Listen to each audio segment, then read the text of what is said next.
আসসালামু আলাইকুম দর্শক, স্বাগত জানাচ্ছি আরটিভি দুপুরের সংবাদে। আপনাদের সঙ্গে রয়েছি আমি আফসানা সুরাইয়া। প্রধান উপদেষ্টা ডক্টর মোহাম্মদ ইউনূস বলেছেন, বাংলাদেশ গণতান্ত্রিক রূপান্তরের পথে অন্তর্ভুক্তিমূলক গণতান্ত্রিক চর্চা প্রতিষ্ঠায় বদ্ধপরিকর তার সরকার। স্লোভেনিয়ার সাবেক প্রেসিডেন্ট ও ক্লাব দে মাদ্রিদের প্রেসিডেন্ট দানিলো তুর্কের সঙ্গে বৈঠকে একথা বলেন তিনি। এদিকে পাকিস্তানের প্রধানমন্ত্রীর সঙ্গে সাক্ষাতে বাংলাদেশে আরেকজন স্বৈরশাসকের উত্থান রোধে সংস্কার করা হচ্ছে বলে জানান প্রধান উপদেষ্টা। এ বিষয়ে আরও জানাচ্ছেন জাহিদ রহমান। নিউ ইয়র্কে জাতিসংঘের ৮০তম সাধারণ পরিষদের অধিবেশনের ফাঁকে প্রধান উপদেষ্টা অধ্যাপক মোহাম্মদ ইউনূসের সাথে ক্লাব দে মাদ্রিদের প্রেসিডেন্ট ও স্লোভেনিয়ার সাবেক প্রেসিডেন্ট দানিলো তুর্কের সাক্ষাতে উঠে আসে জুলাই গণঅভ্যুত্থান ও বাংলাদেশের গণতান্ত্রিক প্রক্রিয়া। অন্যদিকে প্রধান উপদেষ্টা অধ্যাপক ডক্টর ইউনূসের সঙ্গে সাক্ষাৎ হয় পাকিস্তানের প্রধানমন্ত্রী শাহবাজ শরীফের। সে সময় তিনি আশা প্রকাশ করেন, দেশের রাজনৈতিক দলগুলো শিগগিরই সাংবিধানিক ও রাজনৈতিক সংস্কারের মূল বিষয়গুলো নিয়ে একটি জুলাই সনদ সই করবে। পরে কসোভোর প্রেসিডেন্ট ভোজোসা ওসমানের সঙ্গেও বৈঠক করেন প্রধান উপদেষ্টা। এদিকে অগ্রসর সংস্কার, স্থিতিস্থাপকতা এবং প্রবৃদ্ধি শীর্ষক US Bangladesh executive business round টেবিলে অংশ নেন প্রধান উপদেষ্টা অধ্যাপক মোহাম্মদ ইউনূস। যুক্তরাষ্ট্রের কোম্পানিগুলোকে বাংলাদেশে আরও বিনিয়োগের আহ্বান জানান প্রধান উপদেষ্টা। জাহিদ রহমান, আরটিভি।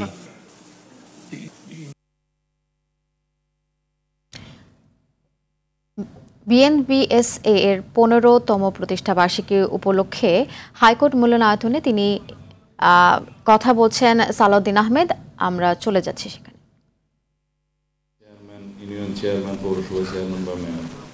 এখানে স্থানীয় সরকার ব্যবস্থা আমরা এখনো এত স্ট্রং করে গড়ে তুলতে পারিনি, কবে পারবো তাও জানি না। তো যেই দেশের আবহাওয়া অনুযায়ী জামা কাপড় পরতে হয়, যে দেশের খাদ্যাভ্যাস অনুযায়ী খাদ্য খেতে হয়, যে দেশের সমস্ত সামাজিক স্ট্রাকচার অনুসারে আমাদেরকে চলতে হয়, সেই দেশের সমস্ত কিছু বিবেচনায় তো আইনগুলো প্রণয়ন করতে হয়। আইন হবে লন্ডনের স্ট্যান্ডার্ড, আর মানুষ হলাম আমরা বাংলাদেশের সিটিজেন, তাহলে সেই আইন কি প্রয়োগ করা যাবে? সিঙ্গাপুরে কেউ বাস স্ট্যান্ডে দাঁড়িয়ে সিগারেট স্মোক করে না, করলেও নির্ধারিত জায়গায় গিয়ে তার অবশিষ্টাংশটা ফেলে, কারণ তার সেই সিভিক সেন্সটা হয়েছে, কারণ সে জানে $50 ফাইন হবে। আমাদের এখানে 1 লক্ষ টাকা ফাইন হলো, সেই আইনটা তো কেউ মানবে না, কারণ সেই সিভিক সেন্সটা তো আসি নাই আমরা। তো সুতরাং এই যে সামাজিক অবস্থার বিবেচনায় ফান্ডামেন্টাল রাইটসের ডিসিশনগুলো দিতে হয়, সেটা আমি আমাদের কনস্টিটিউশনাল ল পরে যিনি সবচেয়ে বড় বই লিখেছেন অ্যাটর্নি জেনারেল সাহেব মাহমুদুল ইসলামের বই থেকে বলছি যে আমাদের জুডিশিয়ারি চিন্তা করতে হবে, প্রিফেসের ফার্স্ট প্রিফেসের একদম সেকেন্ড প্যারায়, যে যখন ফান্ডামেন্টাল রাইটসের ইমপ্লিমেন্টেশনের বিষয়ে জাজমেন্ট হবে, তখন যেন আমরা বাংলাদেশের সোশ্যাল এবং ইকোনমিক কন্ডিশনটাকে বিবেচনা করে সেই জাজমেন্ট দিই, সেই কনটেক্সটে দিই। আর স্টেট প্রিন্সিপালের ক্ষেত্রে যেগুলো বলা আছে আর্টিকেল 8 থেকে, সেখানে বলাই আছে এটা আদালতের মাধ্যমে এনফোর্সেবল নয়, কিন্তু রাষ্ট্রের সংবিধান এবং আইনের ব্যাখ্যার ক্ষেত্রে সেটা প্রিন্সিপাল অব দি মানে স্টেট পলিসিগুলো বিবেচনায় নিবে। তো এগুলো সব আমাদের দেশের বিবেচনায় বলা হয়েছে, আমাদের জনগোষ্ঠীর কালচারের উপর বিবেচনা বলা হয়েছে। তা এখন যদি আমরা এগুলো বিবেচনায় না নেই, পরে যারা বাংলাদেশের সাস্টেইনেবিলিটি চায় না, সবসময় অস্থিরতা চায় পিআরের মাধ্যমে, তাদের বক্তব্যই কিন্তু এস্টাবলিশ হবে। আমাদেরকে সব কিছু বিবেচনা নিতে হবে, আমাদেরকে জানতে হবে কে আমাদের এমপি হবে, আমাদের জনগণ জানতে চায় আমরা কাকে ভোট দিলাম, আমাদের জনগণের কাছে জনপ্রতিনিধির যে জবাবদিহিতা সেটা বজায় থাকতে হবে। সুতরাং আমার এক ভাই বলে গেল, ব্যারিস্টার রাগিব মনে হয়, যে ভোট দিলাম সন্দ্বীপে, এমপি পেলাম মালদ্বীপে। আসলে এটা জনগণেরই বক্তব্য, আমার নিজের ইনভেনশন নয়। দর্শক দেখছিলেন সালাউদ্দিন আহমেদের বক্তব্যের অংশবিশেষ। নির্বাচনকে সামনে রেখে দেশি বিদেশি ষড়যন্ত্র রুখে দিতে বিএনপি প্রস্তুত বলে জানিয়েছেন দলের স্থায়ী কমিটির সদস্য ডক্টর AJM জাহিদ হোসেন। সকালে ডিপ্লোমা ফার্মাসিস্ট অ্যাসোসিয়েশনের নবগঠিত কমিটিকে সঙ্গে নিয়ে শহীদ প্রেসিডেন্ট জিয়াউর রহমানের সমাধিতে শ্রদ্ধা নিবেদন শেষে তিনি একথা বলেন। জাহিদ হোসেন বলেন, তারেক রহমান কয়েক সপ্তাহের মধ্যে দেশে ফিরে গণতন্ত্র পুনরুদ্ধারে নেতৃত্ব দেবেন। জনগণের কাছে সমাদৃত ও দলীয় জরিপে এগিয়ে থাকা নেতারা আগামী নির্বাচনে বিএনপি মনোনয়ন পাবেন বলেও জানান তিনি।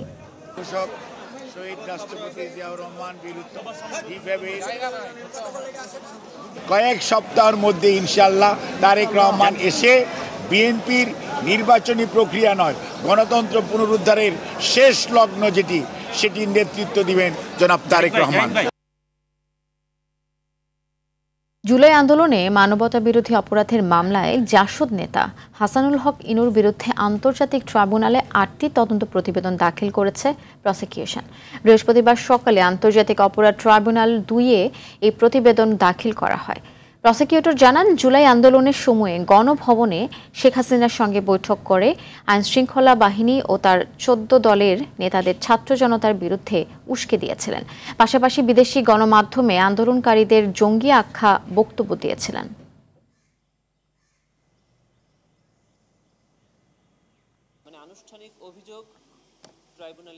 উনি বেশ কয়েকটি 14 দলীয় জোটের বৈঠকে উপস্থিত থেকে এই ছাত্র জনতার উপরে আন্দোলন দমনের নিপীড়ন চালানোর জন্য যে সিদ্ধান্তগুলো গ্রহণ করা হয়েছে সেই বৈঠকে উপস্থিত ছিলেন, সিদ্ধান্ত দিয়েছেন, মতামত দিয়েছেন, ফ্যাসিলিটেট করেছেন, যেগুলো প্রত্যেকটি এই আইনের অধীনে একটি করে অপরাধ। সেই সকল অভিযোগ প্রসিকিউশনের পক্ষ থেকে ট্রাইব্যুনালে দাখিল করা হয়েছে। পঞ্চম দিনের মতো রাজশাহী বিশ্ববিদ্যালয়ে বিএনপিপন্থী শিক্ষকদের কর্মবিরতি অব্যাহত আছে। উপাচার্যকে লাঞ্ছিত করার সাথে জড়িতদের শাস্তির দাবি এবং পোষ্য কোটা পুনর্বহালের আদেশ স্থগিতের প্রতিবাদে তাদের কর্মসূচি অব্যাহত থাকবে বলে জানান তারা। তবে গতকাল দুপুরে 7 দিনের জন্য শাটডাউন কর্মসূচি স্থগিত ঘোষণা করে কর্মস্থলে যোগ দেন কর্মকর্তা কর্মচারীরা। 7 দিনের মধ্যে দাবি আদায় না হলে পুনরায় আন্দোলনের আলটিমেটাম দেন তারা। এদিকে সব ধরনের কর্মসূচি প্রত্যাহারের বিষয়ে আন্দোলনরত শিক্ষকদের সাথে যোগাযোগ করা হচ্ছে বলে জানিয়েছেন বিশ্ববিদ্যালয় প্রশাসন।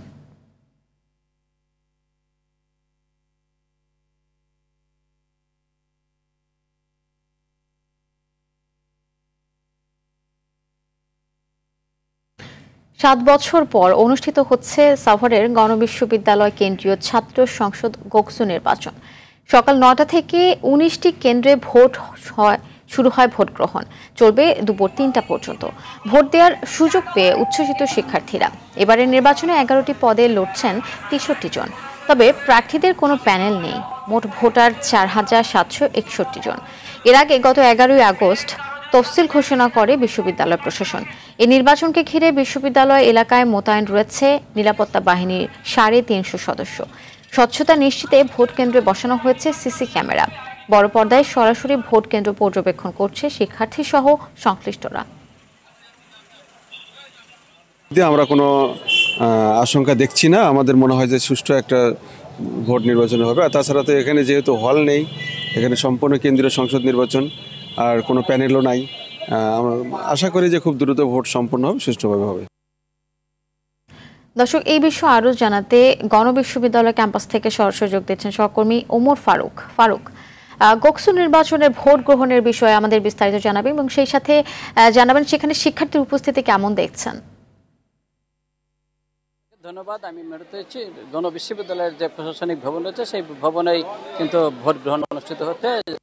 দীর্ঘ 7 বছর পর যে গণবিশ্ববিদ্যালয়ের যে গোকসু নির্বাচন, ছাত্র সংসদ নির্বাচন অনুষ্ঠিত হচ্ছে, সেই নির্বাচনের ভোট গ্রহণ কিন্তু অনুষ্ঠিত হয়ে যাচ্ছে। আমি যদি আপনাকে একটু দেখাই, বিশ্ববিদ্যালয়ে যে শিক্ষার্থীরা উৎফুল্লভাবে কিন্তু আজকের এই নির্বাচনে অংশগ্রহণ করেছেন এবং তাদের যে পছন্দের প্রার্থী রয়েছে তাদেরকে ভোট প্রদান করছেন। ইতিমধ্যেই কিন্তু আর মাত্র 1 ঘন্টা সময় বাকি রয়েছে ভোট প্রদানের।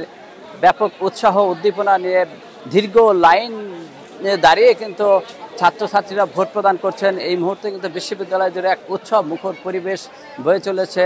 তো প্রাইভেট বিশ্ববিদ্যালয়ে এই প্রথম নির্বাচন অনুষ্ঠিত হচ্ছে।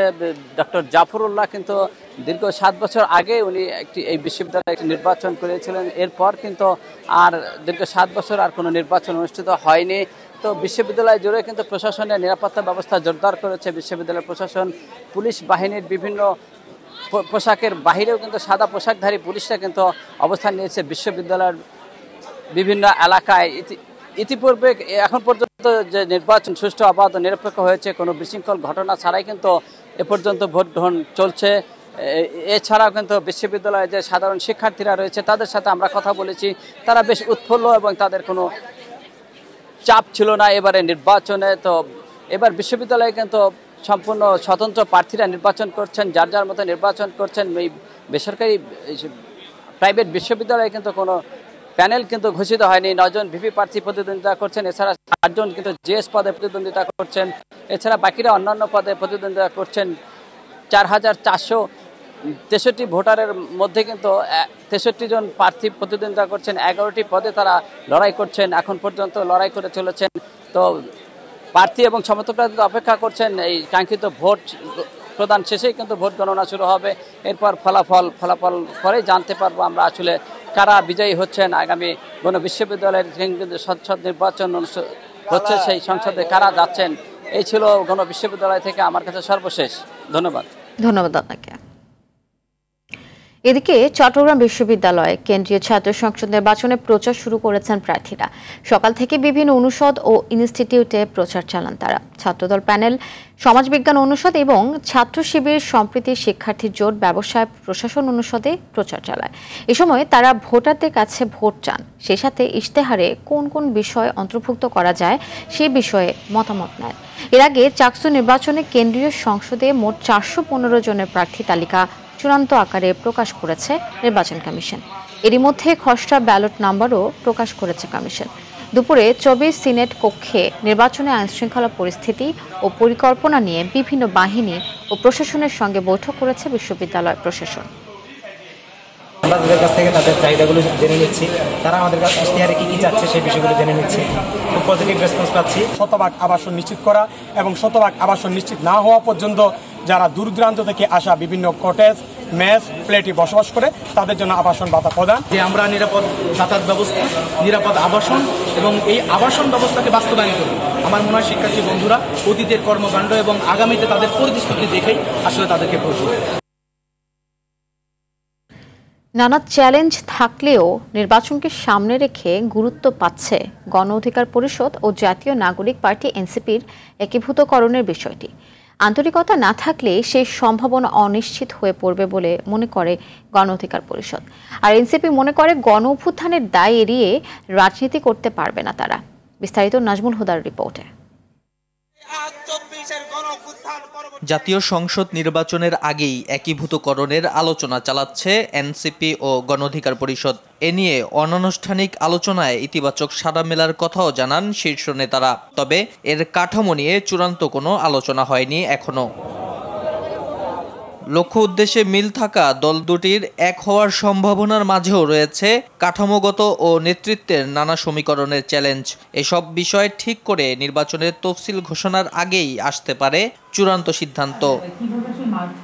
নিজস্ব পরিকল্পনা ও রূপকল্প অনুযায়ী এনসিপি যে কোনো দলকে স্বাগত জানাতে প্রস্তুত বলে জানালেন জ্যেষ্ঠ যুগ্ম আহ্বায়ক সামান্তা শারমিন। আর গণ অধিকার পরিষদের সাধারণ সম্পাদক রাশেদ খান বললেন, ছাড় দেওয়ার মানসিকতা থাকলেও নতজানু হবে না তার দল।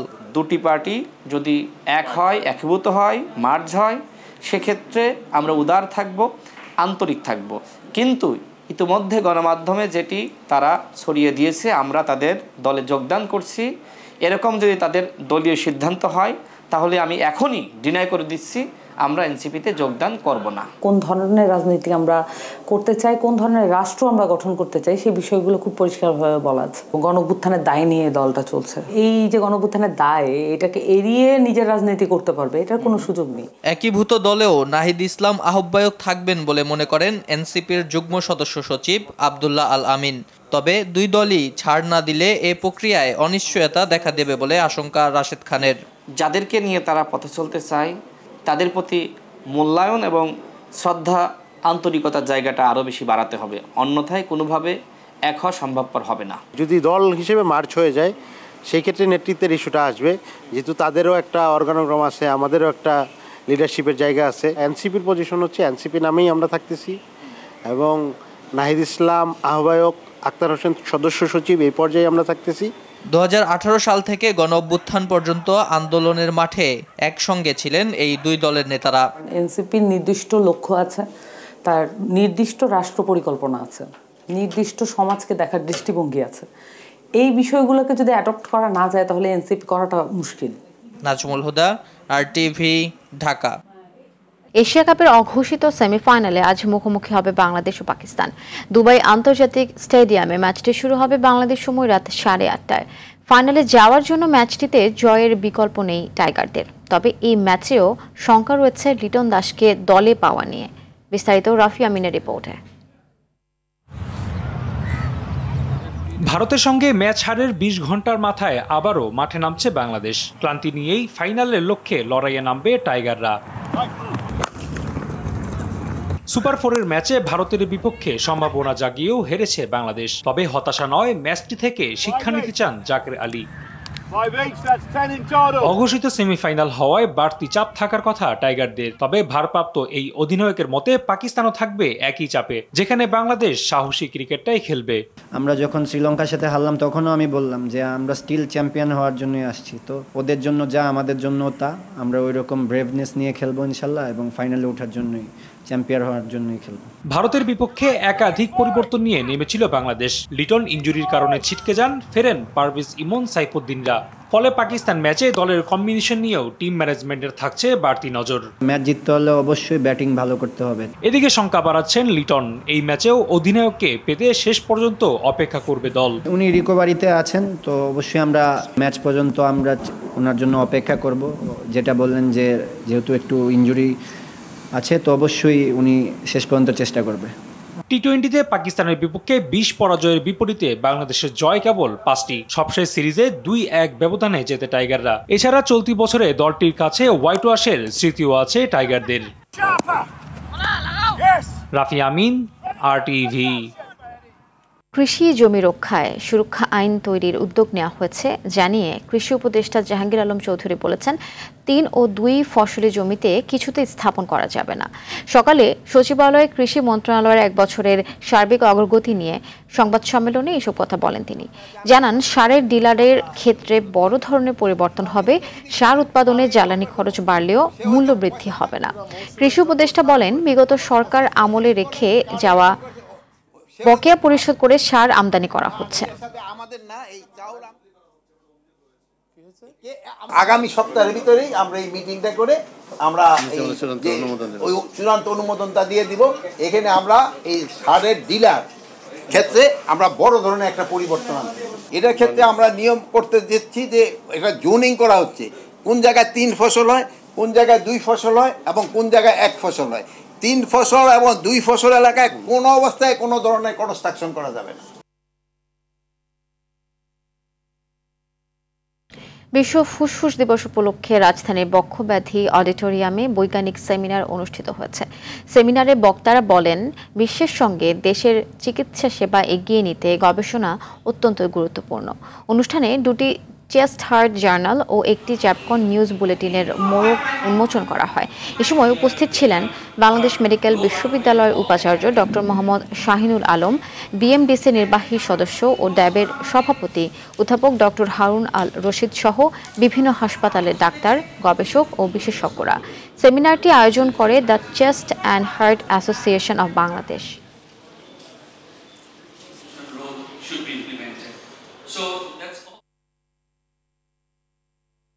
5,000 টাকা পুঁজি নিয়ে নিজ বাড়িতে একটি ছোট ওষুধ তৈরি কারখানা স্থাপন করেন স্যামসন H চৌধুরী। নাম দিলেন ইসনস, যা কঠোর পরিশ্রম ও প্রত্যয় দিয়ে ধীরে ধীরে পরিণত হয়েছে স্কয়ার নামক বিশাল এক শিল্প গোষ্ঠীতে। পরবর্তী সময়ে নতুন নতুন উদ্যোগের মাধ্যমে তিনি দেশের শিল্প খাতে আনেন বৈপ্লবিক পরিবর্তন। দেশের অন্যতম স্কয়ার গ্রুপের প্রতিষ্ঠাতা স্যামসন H চৌধুরীর 100তম জন্মদিন আজ। 1925 সালের 25 সেপ্টেম্বর গোপালগঞ্জের আরওয়াকান্দিতে জন্মগ্রহণ করেন তিনি। মেডিকেল অফিসার বাবা ইয়াকুব হোসেন চৌধুরীর পেশার সুবাদে শৈশব থেকেই দীক্ষিত হন মানুষ সেবার কাজে। পেশা হিসেবে ডাক বিভাগে ও রয়্যাল ইন্ডিয়ান নেভিতে কাজ করেছেন। 2012 সালে 5 জানুয়ারি 86 বছর বয়সে চিকিৎসাধীন অবস্থায় এই ক্ষণজন্মা মানুষটি শেষ নিঃশ্বাস ত্যাগ করেন। সাফ অনূর্ধ্ব 17 ফুটবল চ্যাম্পিয়নশিপের সেমিফাইনালে আজ পাকিস্তানের মুখোমুখি হবে বাংলাদেশ। কলম্বো রেসকোর্স আন্তর্জাতিক স্টেডিয়ামে ম্যাচটি শুরু হবে বাংলাদেশ সময় বেলা 3:30টায়। গ্রুপ পর্বে শ্রীলঙ্কা ও নেপালকে হারিয়ে সেরা 4-এ উঠে গোলাম রব্বানী ছোটনের শিষ্যরা। এদিকে বি গ্রুপের রানার্স আপ পাকিস্তানও বেশ শক্ত প্রতিপক্ষ। তবে দলটির দুর্বলতা কাজে লাগিয়ে জয় পেতে চান অধিনায়ক নাজমুল হুদা ফয়সাল। প্রধান কোচও আত্মবিশ্বাসী দল নিয়ে।